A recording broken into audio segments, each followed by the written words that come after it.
नमस्कार दोस्तों, मेरे YouTube channel share market update में आपका स्वागत है। दोस्तों, इस समय शेयर मार्केट में एक ही ऐसा सेक्टर है जो बहुत अच्छा परफॉर्म कर रहा है और वो है आईटी सेक्टर, और जिसके पीछे का कारण है इन्फोसिस की ये न्यूज़ है दोस्तों, जिसमें ये बताया गया है कि इन्फोसिस की जो 11 तारीख को एजीएम होने वाली है, उस एजीएम में इन्फोसिस के शेयर बाईबैक को लेकर एक फाइनल डिसीजन लिया जा सकता है। इस न्यूज़ के बाहर आने के बाद आईटी सेक्टर में एक जान सी आ गई।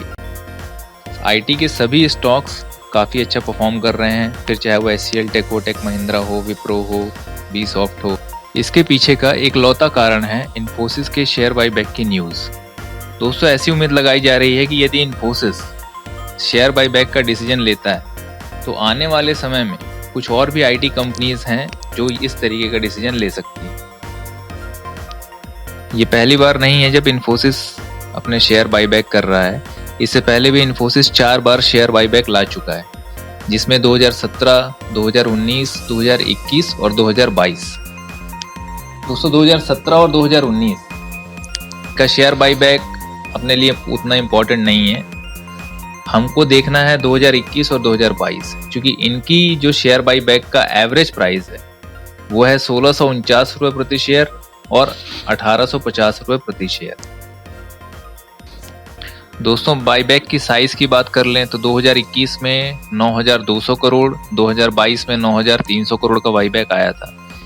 इस बार का बाईबैक यदि आता है, फाइनल डिसीजन उस पर आता है, तो इस बार का बाईबैक काफ़ी बड़ा हो सकता है, जो कि लगभग 15,000 करोड़ बताया जा रहा है।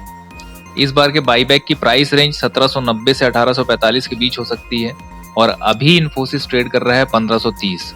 तो डेफिनेटली हमको इन्फोसिस पे नज़र बना के रखनी है। दोस्तों, ये थी आईटी सेक्टर को लेकर काफ़ी अच्छी बातें। एक ऐसी भी खबर है जो आईटी सेक्टर के लिए काफ़ी नेगेटिव साबित हो सकती है। आइए उस पर भी एक नज़र डाल लेते हैं। दोस्तों, यूएस के सेनेट में हायर एक्ट को पास कराने के लिए एक प्रपोजल रखा गया है। दोस्तों, जैसा कि आपको पता है, यूएस ने ऑलरेडी 50% टैरिफ इंडिया पर लगा कर रखा हुआ है, और वो लगातार ये कह रहा है कि आप रसिया से ऑयल खरीदना बंद कीजिए, ताकि रसिया और यूक्रेन वॉर को हम रुकवा सकें। ऐसा ट्रंप सोचते हैं। दोस्तों, उसी कड़ी में ये एक्ट लाया गया है।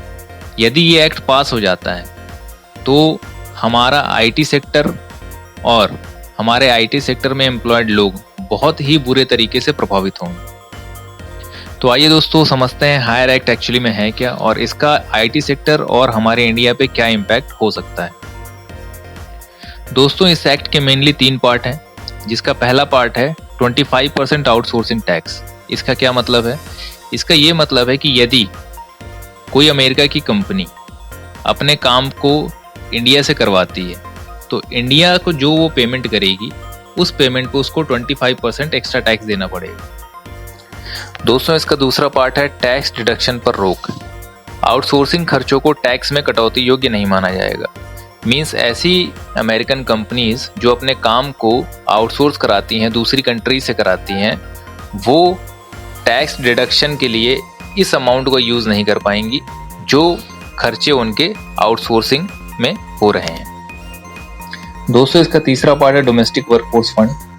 इस टैक्स से मिलने वाला पैसा अमेरिका के वर्कर्स की ट्रेनिंग में लगाया जाएगा, ताकि वहां के लोगों को एम्प्लॉयमेंट मिल सके। तो दोस्तों, ये थी हायर एक्ट की 3 बड़ी बातें जो यदि लागू होती हैं तो इससे हमारे आईटी सेक्टर पर बहुत ही नेगेटिव इम्पैक्ट पड़ेगा। आइए उसको भी थोड़ा सा समझ लेते हैं।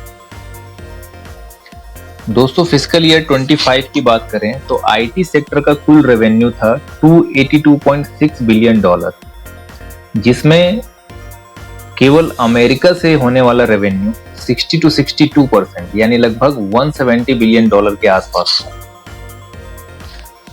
दोस्तों, अगर रोजगार की बात कहें तो लगभग 58 लाख लोगों को नौकरी मिली थी, और जीडीपी में इसका योगदान 7.5% रहा। आइए दोस्तों, ऐसी कुछ कंपनीज के बारे में जान लेते हैं, यदि ये एक्ट पास होता है तो जिन पे सबसे ज़्यादा इम्पैक्ट आएगा, वो है TCS, Infosys, Wipro, HCL tech, tech Mahindra. और ऐसा इसलिए है दोस्तों क्योंकि ये कंपनियां अमेरिका से 50 to 65% तक का रेवेन्यू कमाती हैं। मींस इनके टोटल रेवेन्यू का 50 to 65% केवल एक कंट्री से आता है और वो है अमेरिका। तो यदि ये एक्ट पास होता है तो इन कंपनीज का रेवेन्यू बहुत ही बुरे तरीके से प्रभावित होगा। और जैसे कि आपने हाल ही में एक न्यूज़ देखी होगी जिसमें TCS ने लगभग 12,000 लोगों को निकाला। तो आगे इस तरह की छटनी हमको और भी देखने मिल सकती है यदि ये एक्ट पास होता है। तो दोस्तों देखना अब यह है कि इन्फोसिस IT सेक्टर के लिए बुल का काम करता है और उसको ऊपर लेकर जाएगा, या हायर एक्ट IT सेक्टर के लिए बियर का काम करेगा और इसको नीचे लेकर आएगा। दोस्तों ऐसे ही मार्केट अपडेट पाने के लिए चैनल को सब्सक्राइब कर लीजिए और अपने दोस्तों के साथ शेयर कर दीजिए ताकि उनको भी मार्केट की अपडेट्स समय समय पर मिल सके। इसी के साथ इस वीडियो को समाप्त करता हूँ। मिलता हूँ नेक्स्ट वीडियो में। जय हिंद, जय भारत।